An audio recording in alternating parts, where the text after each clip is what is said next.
உங்களுக்காக உருவான ஒலி உலகம் உங்கள் VOFM. நட்பு பிரித்தல் 1. எருதும் சிங்கமும்.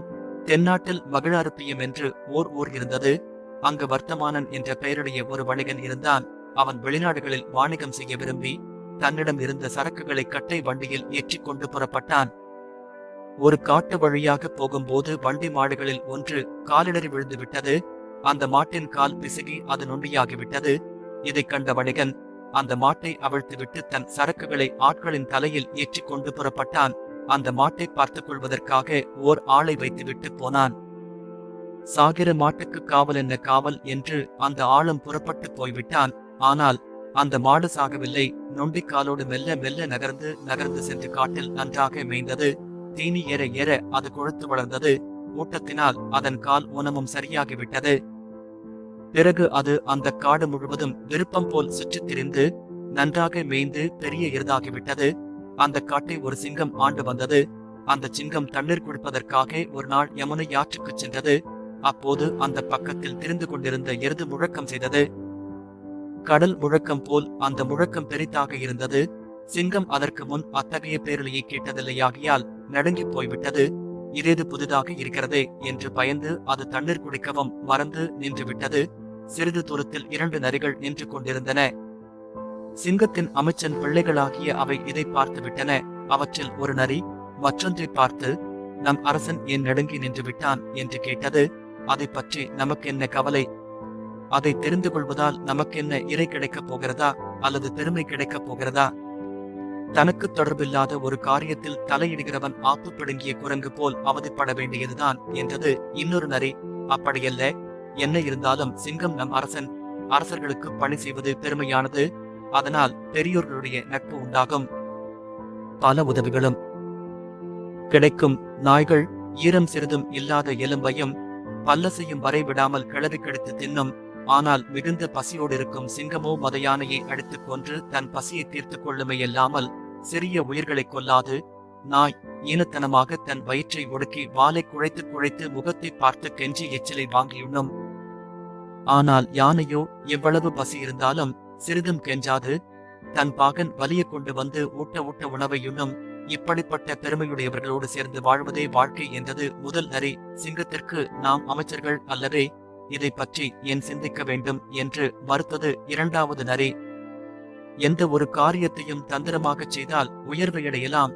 யோசனை இல்லாவிட்டால் சிறுமைதான் உண்டாகும். நல்ல செயல்களைச் செய்து நன்மை அடைவது அரியதுதான். தீய செயல்களைச் செய்து கேடடைவது எளிது. ஏரியின் நீரை கரை போட்டு கட்டுவது அரிது. அதை உடைத்து கெடுப்பது எளிது. ஒரு கல்லை மலையில் ஏற்றுவது அரிது. அதை கீழே உருட்டி விடுவது எளிது. அரியனவாய் இருந்தாலும் பெரிய செயல்களையே செய்து பெருமையடைய வேண்டும்.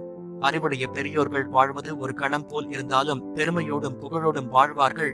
கருமை நிறமுள்ள காக்கையோ எச்சிலை தின்று கொண்டு பல நாள் உலகில் வாழ்ந்திருக்கும். பெருமையும் சிறுமையும் அவரவர் செயலால் ஏற்படுவதே. இவற்றில் அருமையான செயல்களைச் செய்கின்றவர்களுக்கே பெருமையுண்டாகும் என்று கூறியது முதல் நரி. நல்லது, இப்பொழுது என்ன செய்ய வேண்டும் என்று கேட்டது 2வது நரி. நம் மன்னனாகிய சிங்கம் வருத்தப்பட்ட காரணத்தை அறிந்து அதன் மனத்துயரத்தை நீக்குவேன். அவளுடைய அமைச்சனாக இருந்து நம் நரிக்குலத்துக்கு இன்ப வாழ்வு ஏற்படச் செய்வேன் என்றது முதல் நரி. மோந்து பார்ப்பவர்கள் போல் வந்து கடித்து விடக்கூடிய தன்மையுடையவர்கள் அரசர்கள். அரசர்களும் தீயும் பாம்பும் ஒரே மாதிரிதான் என்று 2வது நரி கூறியது. நெருங்கி வளர்ந்திருக்கும் கொடி பக்கத்தில் இருக்கும் மரத்தின் மேலேதான் படரும். அதுபோல பெண்களும் மன்னர்களும் அருகில் இருந்து இனிமையாக பேசுபவர்களிடமே அன்பு கொள்ளுவார்கள். நானும் என் திறமையால் சிங்கத்தின் நட்பை பெறுவேன் என்று உறுதியாக கூறியது முதல் நரி. நன்று, நீ வெற்றியடைக என்று 2வது நரியும் மனந்தொழிந்து வாழ்த்து கூறியது. முதல் நரிவிடை பெற்றுக்கொண்டு சிங்கத்தின் முன்னே சென்று கைகூப்பி நின்றது. இந்த நாள் வரை உன்னை காணோமே, எங்கு போயிருந்தாய் என்று கேட்டது சிங்கம். அரசே, ஒன்றுமில்லாமல் வந்து என்ன பயன்? இப்போது தங்களிடம் வரவேண்டிய காரியம் ஏற்பட்டதால் வந்தேன். என்னை சிறியவன் என்று எண்ணி ஒதுக்கிவிடாதீர்கள். உங்களுக்கு வெற்றியும் பெருமையும் உண்டாகும்படி செய்வேன். நல்ல அறிஞர்களின் துணை கொண்டே அரசர்கள் நீதிகளை இயற்றுவார்கள். அவர்களுடைய அரசும் பெருமையுடன் விளங்கும். ஒளி பொருந்திய வாழும், இனிமையான இசையும் இன்பந்தரும் யாழும், பரந்த உலகமும் அழகிய பெண்களும் அறிவு நிறைந்த பெரியோரும் பயன் மிக்க நூல்களும் ஆகிய இவையெல்லாம் வைத்து காப்பாற்றுகின்றவர்களின் தன்மையாலேதான் சிறப்படையும். அதுபோல் அரசு சிறக்க அறிஞர் துணை தேவை என்றது நரி. நரியே, நீ அமைச்சருடைய மகன் அல்லவா? அதனால்தான் உயர்ந்த ஆலோசனைகளை கூறுகின்றாய். நீ என்னிடமே இருந்து உண்மையாக வேலை செய்து வா என்று சிங்கம் கூறியது. உடனே நரி துணிச்சலுடன், அரசே, தங்கள் மனத்தில் ஏதோ பயம் ஏற்றிருக்கிறது போல் தோன்றுகிறதே என்று கேட்டது. ஆம், இதுவரை இந்த காட்டில் நான் கேட்டறியாத ஒரு பெரு முழக்கத்தை கேட்டேன். அதனால் என் மனம் கலங்கியிருக்கின்றது. முழக்கம் எவ்வளவு பெரியதோ அவ்வளவு பெரியதாய் அந்த முழக்கம் செய்த மிருகமும் இருக்க வேண்டும் அல்லவா? அந்த மிருகம் என்னை காட்டிலும் பெரியதாய் இருக்குமோ என்று அஞ்சுகிறேன். வழுக்கி விழ இருந்தவனுக்கு ஊன்றுகோல் கிடைத்தது போல் சரியான சமயத்தில் நீ வந்தாய். என் கவலை நீங்க ஒரு வழி கூறு என்று மனம் விட்டு பேசியது சிங்கம். அரசே, வெறும் ஒலியை கேட்டு பயப்படுவது சரியென்று. முன் ஒரு நரி இது போலத்தான் பெரும் சத்தத்தை கேட்டு பயந்தது. கடைசியில் பார்த்தால் அது வெறும் தோல் முரசாக இருக்க கண்டது. நீங்கள் பயப்பட வேண்டாம், நான் போய் இந்த முழக்கத்தின் காரணத்தை அறிந்து வருகிறேன் என்று சொல்லி நரி புறப்பட்டது. காட்டுக்குள்ளே தேடிக்கொண்டு சென்ற நரி சிறிது தூரத்தில் அந்த காளை மாட்டைக் கண்டது. அதனுடன் பேசி அதன் நட்பை பெற்றது. சிங்கத்திடம் திரும்பி வந்து, அரசே, அது நம்மைப் போல் ஒரு மிருகம்தான். ஆனால் முரட்டு மிருகம். இருந்தாலும் அது தங்களுடன் நட்பு கொள்ளவே விரும்புகிறது என்று கூறியது. அப்படியானால் அதை இங்கே அழைத்து வா என்று சிங்கம் கூறியது. நரி அவ்வாறே எருதை அழைத்து வந்து சிங்கத்திடம் விட்டது. எருதும் சிங்கமும் அன்று முதல் உயிர் நண்பர்களாய் வாழத் தொடங்கின. சிங்கம் அந்த எருதையை தன் அமைச்சனாக்கிக் கொண்டது. இவ்வாறு பல நாட்கள் கழிந்தன. ஒரு நாள் காட்டு மிருகங்களும் அமைச்சர்களாகிய நரிகளும் ஒன்று கூடி, அரசனுக்கோ நம்மிடம் அன்பில்லை, இறையே நமக்கு சரியாக கிடைக்கவில்லை, இனி நாம் என்ன செய்வது என்று ஆலோசித்துக் கொண்டிருந்தன. அப்போது முதல் நரி இரண்டாவது நரியை பார்த்து, யானை தன் மத்தகத்தை கொத்துவதற்கு தானே பாகனிடம் அங்குசத்தை எடுத்துக் கொடுத்தது போல் இந்த மாட்டையும் சிங்கத்தையும் நட்பு கூட்டி வைத்து நமக்கு நாமே கேடு செய்து கொண்டோம். தங்களால் தாங்களே கெட்ட 3 பேருடைய கதை போல் இருக்கிறது நமது கதையும் என்று வருத்தத்துடன் கூறியது. இப்போது நாம் என்ன செய்வது என்று இரண்டாவது நரி கேட்டது. கவலைப்படாதே, சூழ்ச்சியாக அவர்களுடைய நட்பையும் குலைத்து விடுவோம். பிறகு நாம் இந்த காட்டையே நம் கைவசப்படுத்திக் கொள்ளலாம் என்று உறுதியுடன் பேசியது முதல் நரி. மேலும் அது தொடர்ந்து, எப்படியோ கைவிட்டு போனதை மீண்டும் கைகூடச் செய்வதும், இடையூறுகள் வராமல் தடுத்துக் கொள்வதும், முயற்சியினால் அருமையான செல்வத்தை தேடி அடைவதும், எல்லாவற்றையும் நன்கு ஆராய்ந்து செய்வதும் ஆகிய காரியங்களில் வல்லவன்தான் சரியான அமைச்சன் என்றது. இவ்வளவு நெருங்கிய நட்பாய் இருக்கும் சிங்கத்தையும் எருதையும் நம்மால் பிரிக்க முடியுமா? இது ஆகிற காரியமா என்று கேட்டது இரண்டாவது நரி. ஓ, சூழ்ச்சியால் ஆகாத காரியம் எதுவும் இல்லை. காகம் கரும்பாம்பை கொன்றதும், முயல் ஒரு சிங்கத்தை கொன்றதும், நண்டொன்று கொக்கை கொன்றதும் எல்லாம் சூழ்ச்சியால்தான் என்று கூறியது முதல் நரி. உண்மைதான், சூழ்ச்சியால் இவர்கள் நட்பை பிரிக்க முடியுமே, எல்லாமல் வேறு வழியில்லை. நீ அதற்கானதைச் செய் என்றது இரண்டாவது நரி. சிங்கம் தனியாக இருக்கும் வேளை பார்த்து, அரசே, தங்களுக்கு ஒரு தீமை ஏற்பட இருப்பதை அறிந்து நான் எச்சரிக்கவே வந்தேன் என்று புதிர் போட்டது போல் கூறியது. அப்படி என்ன தீமை எது என்று சிங்கம் கேட்டது. அரசே, இதை பற்றி முன்னாலேயே சொல்லியிருப்பேன். ஆனால் உங்கள் மனத்தில் உள்ள விருப்பத்தின் காரணமாக நான் சொல்லக்கூடிய உண்மையை பொய்யாக எண்ணி விடுவீர்களோ என்று பயப்பட்டேன். அந்த பயத்தினால்தான் இதுவரை எதுவும் சொல்லவில்லை என்று நல்லவன் போல பேசத் தொடங்கிய நரி மேலும் தொடர்ந்து கூறியது. ஆனால் என் மனம் கேட்கவில்லை. நீங்கள் என்ன நினைத்தாலும், எவ்வளவு கோபம் கொண்டாலும், எவ்வாறு தண்டித்தாலும் அதை பற்றி கவலைப்படாமல் தங்களுக்கு தீங்கு வராமல் காப்பாற்ற வேண்டிய வழிகளை செய்ய வேண்டியது என் கடமை என்று தோன்றியது. தங்களுக்கு நேரான புத்தி சொல்லி செய்ய வேண்டியதை செய்யும்படி செய்துவிட்டால்தான் பகைவர்கள் ஒழிவார்கள் என்று உறுதி கொண்டேன். நல்ல ஆலோசனைகள் சொல்லி அரசனுடைய மயக்கத்தை அகற்றுவதும், தகுந்த சூழ்ச்சிகளை செய்து பகைவர்களை அழிப்பதும், முன்னோர்கள் இயற்றி வைத்த ஆட்சி நூல் முறை தப்பாமல் அரசாளச் செய்வதும் அமைச்சர்களின் கடமையல்லவா? அதனால்தான் நான் இனிமேலும் சும்மாயிருக்க கூடாதென்று துணிந்து வந்தேன். அரசே, தாங்கள் பழைய சேனை அமைச்சரை விலக்கிவிட்டு இந்த கொம்பு மாட்டை அந்த பதவியில் வைத்துக் கொண்டீர்கள். தாங்களோ அதனிடம் நட்பு கொண்டு அன்பினால் அதை உயர்ந்த இடத்தில் வைத்தீர்கள். ஆனால் அந்த பொல்லாத மாடோ தானே இந்த காட்டை அரசாள வேண்டும் என்று நினைக்கிறது. அதற்கு இப்போது வேலை வரும் என்று காத்திருக்கிறது. இதை கேட்டதும் சிங்கத்திற்கு சிரிப்பாக வந்தது. சே, என்ன வார்த்தை சொன்னாய்?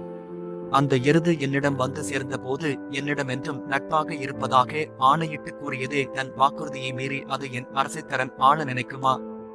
ஒரு காலம் அப்படியிருக்காது என்று மறுத்து கூறியது. அரசே, எதையும் நான் நன்றாக விசாரியாமல் சொல்லவே மாட்டேன். தன் பலத்திற்கு உங்கள் பலம் ஈடாகாதென்று என் எதிரிலேயே தங்களை இகழ்ந்து பேசியது அந்த மாடு.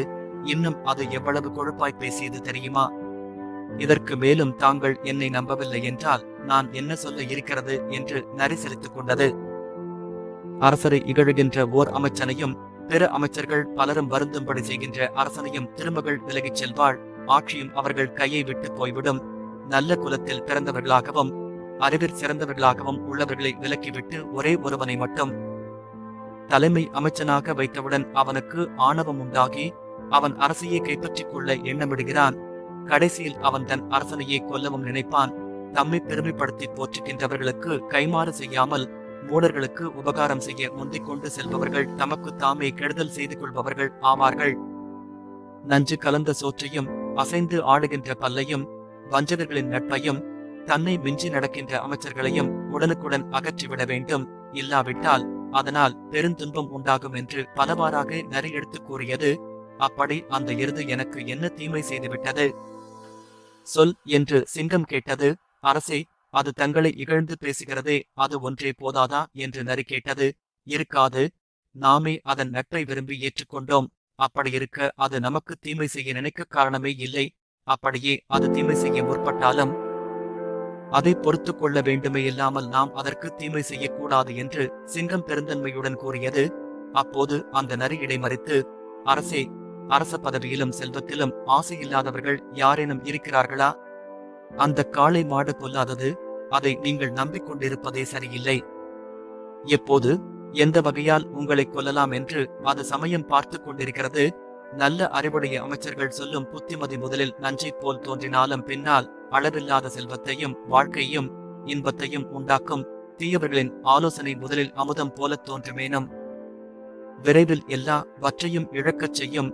தனக்கு வேண்டியவர்களை விட்டுவிட்டு வேண்டாதவர்களின் உதவியை நாடுகின்ற ஒருவன் துன்பம் என்கிற முதலையின் வாயில் அகப்பட்டு துணை செய்வார் யாருமின்றி உயிரை இழக்க நேரிடும்.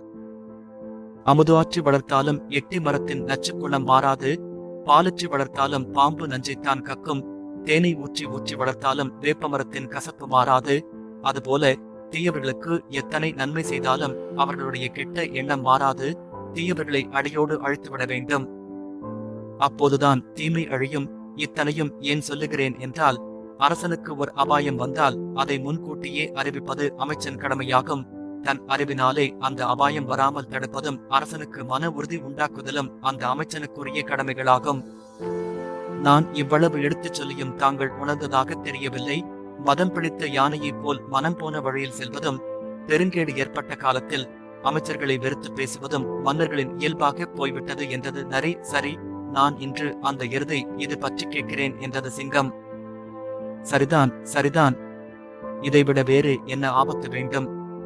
சூழ்ச்சிக்காரன் ஒருவனை பற்றிய யோசனைகளை மனத்தில் வைத்துக் கொள்ளாமல் அவனிடமே வாய்விட்டுச் சொன்னால் அதைவிட ஆபத்து வேறு என்ன வேண்டும்? தனக்கென்று சிறப்பாக ஆசிரியர் கூறிய உபதேச மொழிகளையும் தன் மனைவியிடம் கண்ட இன்பத்தையும் தன்னிடம் இருக்கும் செல்வத்தையும் தன் கல்வியையும் வயதையும் தான் செய்யும் தர்மத்தையும் தன் ஆலோசனையையும் பிறர் அறிய கூறக்கூடாது. கூறினால் அதனால் ஏற்படும் பயன் அழிந்து போகும் என்று உபதேசம் புரிந்தது நரி. என்னை அந்த மாடு என்ன செய்துவிட முடியும் என்று சிங்கம் தன் வலிமையும் ஆங்காரமும் தோன்ற கேட்டது. அந்த மாட்டை நம்புவதே கூடாது. அதை பக்கத்தில் வைத்திருப்பதே சரியல்ல. அதை மேலும் கூட வைத்துக் கொண்டிருந்தீர்களானால் மூட்டை பூச்சியால் அழிந்த சீலைப்பேனை போல் அழிய நேரிடும் என்று எச்சரித்தது நரி. அந்த எருது என்னை கொல்ல நினைத்திருக்கிறது என்பதை நான் எப்படி தெரிந்து கொள்வது என்று சிங்கம் கேட்டது. இப்போது அதை தெரிந்து கொள்ள முடியாது. அது வாலை முறுக்கிக் கொண்டு கொம்பை அசைத்து எகிரி குதித்து பாய வரும் போதுதான் தெரியும். அரசே, உங்கள் நன்மைக்காகத்தான் இவ்வளவும் சொன்னேன். மனத்தில் வைத்துக் கொள்ளுங்கள். வாய்விட்டு சொல்லிவிடாமல் நீங்கள் எதற்கும் தயாராக இருங்கள். அந்த மாடு தங்களை பாய வரும்போது நீங்கள் அசட்டையாக இருந்து விடாதீர்கள். உயிருக்கு ஆபத்து ஏற்பட்டுவிடும். பாய வரும் மாட்டை உயிர் பதைக்க பதைக்க வதைத்துக் கொள்ளுங்கள் என்று சொல்லிவிட்டு நரி சிங்கத்திடமிருந்து புறப்பட்டது. எருதை போய் கண்டது. நரியப்பா, நலம்தானே என்று நலம் கேட்டு வரவேற்றது எருது. காளையரசே, இந்த சிங்க அரசிடம் சேவை செய்து வாழ்பவர்களுக்கு நலம் இங்கிருந்து வரும். பொல்லாத பாம்பு போல எப்போதும் கொலை தொழிலை குறியாய் வாழும் இந்த சிங்கத்தைச் சேர்ந்து விட்டோம். நமக்கு கிடைக்கும் செல்வத்தால் அதன் பயன் கிடையாது. நாம் எண்ணுகின்ற எண்ணங்களாலும் ஏதும் பயனில்லை. நாம் எதைத்தான் அனுபவிக்க முடிகிறது என்று நரி கேட்டது. நரியப்பா, மனத்தில் வஞ்சகம் இல்லாமல் மன்னன் மனமறிந்து நடந்து கொண்டால் துன்பமுண்டோ? எவ்வளவு கோபக்காரராக இருந்தாலும் நம்மிடம் அன்பாய் இருப்பார்களே, தங்கள் சுற்றத்தாரைப் போல நம்மையும் கருதி உயர்வு தருவார்களே என்று எருது கூறியது. காளையரசே, செல்வத்தை அடைந்து அதனால் கிடைக்கும் இன்பத்தை அடையாதவர்கள் இல்லை. பெண்களின் இன்பத்தை அடைந்து அதனால் தங்கள் பலம் இழக்காமல் வாழ்ந்தவர்கள் இல்லை. கொடிய சாவுக்கு தப்பி வாழ்ந்தவர்களும் இல்லை. அதுபோல் அரசர்கள் மனம் விரும்பும்படி நடக்கக்கூடியவர்களும் இந்த உலகத்தில் இல்லை. தீயவர்களைச் சேர்ந்து நலமடைந்தவர்கள் யாருமே இல்லை. பிச்சைக்கு போய் துன்பப்படாதவர்கள் ஒருவரும் இல்லை. களவு தொழிலினாலே பெருஞ்செல்வத்தை உண்டாக்கிக் கொண்டவர்கள் எவரும் இல்லை. அதுபோல பயமற்ற அரசர்களாலே வாழ்வு அழியாதவர்களும் யாருமே இல்லை. நல்ல இடத்தை அடைந்து தங்கள் நல்ல காலத்தினாலே நல்ல பொருளை அடைந்து நல்ல தோழர்களை பெற்று நடுக்கமில்லாத மன உறுதி படைத்தவர்கள் சில நாள் இன்ப வாழ்வு வாழ்வார்கள். மற்றவர்கள் இப்போது எந்த கணத்தில் அழிவார்கள் என்று சொல்ல முடியாது என்று கூறி முடித்தது நரி. நரியப்பா, இதெல்லாம் எதற்காக சொல்கிறாய்? அரசர் உனக்கு என்ன கேடு நினைத்தார் என்று காளை கேட்டது. அரசர் வஞ்சகமாய் நடந்து கொண்டாலும் அதை வெளியில் சொன்னால் சொல்பவர்களுக்குத்தான் அவமானம் உண்டாகும். இந்த செய்தி அரசனுக்கு சிறிது தெரிந்தாலும் என்னை கொன்று விடுவான். இருந்தாலும் நீயும் நானும் மனம் ஒன்றிய நண்பர்கள். ஆகையால் தான் சொல்கிறேன். நாளைக்கு சிங்கமன்னன் தன் சேனைகளுக்கெல்லாம் ஒரு பெரிய விருந்து வைக்கப் போகிறான். அதற்கு உன்னைத்தான் கொன்று கூறு போட எண்ணியிருக்கிறான் என்று கூறி முடித்தது நரி. இதை கேட்டதும் அந்த எருதின் நெஞ்சு கலங்கியது. நரியப்பா, அரசன் என்னை கொல்ல நினைத்ததற்கு என்ன காரணம் என்று நாக்குழற கேட்டது. 12 இளைத்தவர்கள் மேல் எல்லாருக்குமே கோபம் வரும் என்பார்கள். கொடிய அரசர்களின் கோபத்திற்கு காரணம் யாரால் அறிய முடியும்? பறந்து கிடக்கும் கடலின் ஆழத்தை அளந்தாலும் அளக்கலாம். உலகத்தின் சுற்றளவை அளந்தாலும் அளக்கலாம். மலையின் உயரத்தை அளந்தாலும் அளக்கலாம். பெண்களின் மனத்தை அளந்தாலும் அளக்கலாம். தன்னிடம் வருபவர்களை இறைக்காக கொல்லும் இந்த அரசர்களின் மனத்தை யாராலும் அளக்க முடியாது. மின்னல் கொடி போன்ற பெண்களின் மனம் எப்போதும் காமுகரையே விரும்பி நிற்கும். பொன்னெல்லாம் உலோபிகள் சேர்த்து வைத்திருக்கும் பொருளோடுதான் போய்ச் சேரும். பெருமழையும் கடலிலே போய்த்தான் பெய்யும். அதுபோல் அரசர்களும் அருகதை இல்லாதவர்களைத்தான் விரும்பிக் கூடுவார்கள். ஏதாவது ஒரு காரணத்தால் அரசன் கோபம் கொண்டிருந்தால் வேறொரு காரணம் கூறி அவன் மனத்தை திருத்திவிட முடியும். காரணம் இல்லாமலே கோபம் கொண்டவனை எப்படி மனம் மாற்ற முடியும்? அன்று உன்னை அழைத்து வந்து அதிகாரம் கொடுத்தது சிங்கம், இன்று கொல்ல நினைக்கிறது. இதையெல்லாம் நினைத்தால் பாவமாயிருக்கிறது என்று நரி இறக்க பாவத்துடன் பேசியது. துட்டர்களுக்கு தொடர்ந்து நன்மை செய்வதும் மூடர்களிடம் இனிய மொழி பேசுவதும் ஊமைக்கு உபதேசம் செய்வதும் நட்டமே தவிர ஒரு நன்மையும் இல்லை. அறிவில்லாதவனுக்கு நல்லறிவு புகட்டுவதும் தீய அற்பர்களிடத்தும் தன் இல்லாமை கூறி இறப்பதும் துன்பமும் நோயும் தரும் பெண்களை காப்பதும் கல்லின் மேல் எரிந்த கண்ணாடி வளையல் போல் பயனின்றி கெடும். உப்பு மண் நிலத்தில் பெய்த மழையும் செவிடர்களுக்கு செய்த உபதேசமும் தீயவர்களுக்கு படைத்த சோறும் ஒன்றுதான். சந்தன மரக்காட்டிலும் தாமரை குளத்திலும் தாழைச் செடியிலும் பாம்பும் முதலையும் உள்ளும் சேர்வது போல் அரசர்களை துட்டர்கள் போய்ச் சூழ்ந்து கொள்வார்கள். ஆகவே நல்லறிவு படைத்தவர்கள் மன்னர்களிடம் போய்ச் சேர்ந்தால் அம்மன்னர்களை மனமாறுபாடடையச் செய்வதும் அவர்களை கொல்ல நினைப்பதும் சூதுகள் புரிவதும் துட்டர்களின் இயற்கை நீதியாகும். இப்படியெல்லாம் நரி கூறியதும் அந்த மாடு துயரத்துடன் சிங்க மன்னனின் இனிய சொல்லும் ஆதரவான பேச்சும் அன்பு பார்வையும் எல்லாம் உண்மை என்று நான் நினைத்துக் கொண்டிருந்தேன். கடைசியில் அவன் என்னை கொன்றுவிட முடிவு செய்து விட்டானா? இது நீதியா, நியாயமா என்று கேட்டது. உனக்கு நமது மன்னன் வணக்கம் சொல்லியதும் உன்னை தழுவிக் கொண்டதும் அருகில் வைத்து உபசாரங்கள் செய்ததும் எல்லாம் ஒரு நாள் கொன்றுவிடலாம் என்ற எண்ணத்தோடுதான். கடவுள் இருளை கடக்க விளக்கி படைத்தார். கடலை கடக்க தோணியை உண்டாக்கினார். ஆனால் தீயவர் நெஞ்சில் உள்ள வஞ்சகத்தை கடக்கத்தக்க எதையும் அவர் உண்டாக்கவில்லை. யானையின் வெறியை அங்கு சத்தால் அடக்கலாம். வெயிலின் கொடுமையை விசிறியால் தணிக்கலாம். அற்பர்களின் வெறியை அடக்க மட்டும் வழியில்லை. அவர்கள் செத்தால்தான் அது அவர்களோடு சேர்ந்து அழியும். கோவில் இருக்கும் தேனை உண்டு இன்பமாக வாழ்வதை விட்டு யானையின் மத நீரை உண்ணப் போய் அதன் முரம் போன்ற காதினால் அடிபட்டுச் சாகும் வண்டு. அதுபோல் நல்லவர்கள் பேச்சை கேட்காமல் தீயவர்கள் சொல்வதை கேட்டு ஒழிந்து போவது துடுக்குடைய அரசர்களின் தன்மை. தீயவர்களின் சேர்க்கையால் நல்லவர்களும் நட்டம் அடைவார்கள். அதனால் ஒரு நன்மையும் வராது. ஒரு காகம் ஒரு ஒட்டகத்தை அழித்த கதையும் இதை போன்றதுதான். கொடியவர்களோடு கூடியவர்கள் யாராயிருந்தாலும் அவர்கள் உயிர் விட்டு ஒழிய வேண்டியதுதான். மூர்க்கத்தனமுள்ள அரசர்கள் கையில் இறப்பதை விட போரில் இறப்பது சிறப்பாகும். போரில் உயிர் விட்டால் சுவர்க்கம் போகலாம், இல்லாவிட்டால் இந்த உலகத்தை ஆளலாம். வீணாக ஒன்றுக்கும் பயனில்லாமல் உயிரை விட்டால் சொர்க்கமும் கிடைக்காது, பூமியும் கிடைக்காது, நரகத்தில் தான் போய் சேர வேண்டும். பகைவர்களோடு போரிட்டு இறந்தவர்கள் இறந்தவர்களாக கருதப்பட மாட்டார்கள். உயிருக்கு பயந்து கொண்டு உயிரோடு இருப்பவர்கள் வெறும் நடைப்பணங்களே இன்றி வேறல்லர். ஆகவே நல்லறிவு படைத்தவர்கள் மன்னர்களிடம் போய் சேர்ந்தால் அம்மன்னர்களை மனமாறுபாடடையச் செய்வதும் அவர்களை கொல்ல நினைப்பதும் சூதுகள் புரிவதும் துட்டர்களின் இயற்கை நீதியாகும். இப்படியெல்லாம் நரி கூறியதும் அந்த மாடு துயரத்துடன் சிங்க மன்னனின் இனிய சொல்லும் ஆதரவான பேச்சும் அன்பு பார்வையும் எல்லாம் உண்மை என்று நான் நினைத்துக் கொண்டிருந்தேன். கடைசியில் அவன் என்னை கொன்றுவிட முடிவு செய்து விட்டானா? இது நீதியா, நியாயமா என்று கேட்டது. உனக்கு நமது மன்னன் வணக்கம் சொல்லியதும், உன்னை தழுவிக் கொண்டதும், அருகில் வைத்து உபசாரங்கள் செய்ததும் எல்லாம் ஒரு நாள் கொன்றுவிடலாம் என்ற எண்ணத்தோடுதான். கடவுள் இருளை கடக்க விளக்கி படைத்தார், கடலை கடக்க தோணியை உண்டாக்கினார். ஆனால் தீயவர் நெஞ்சில் உள்ள வஞ்சகத்தை கடக்கத்தக்க எதையும் அவர் உண்டாக்கவில்லை. யானையின் வெறியை அங்கு சத்தால் அடக்கலாம், வெயிலின் கொடுமையை விசிறியால் தணிக்கலாம். அற்பர்களின் வெறியை அடக்க மட்டும் வழியில்லை, அவர்கள் செத்தால்தான் அது அவர்களோடு சேர்ந்து அழியும்.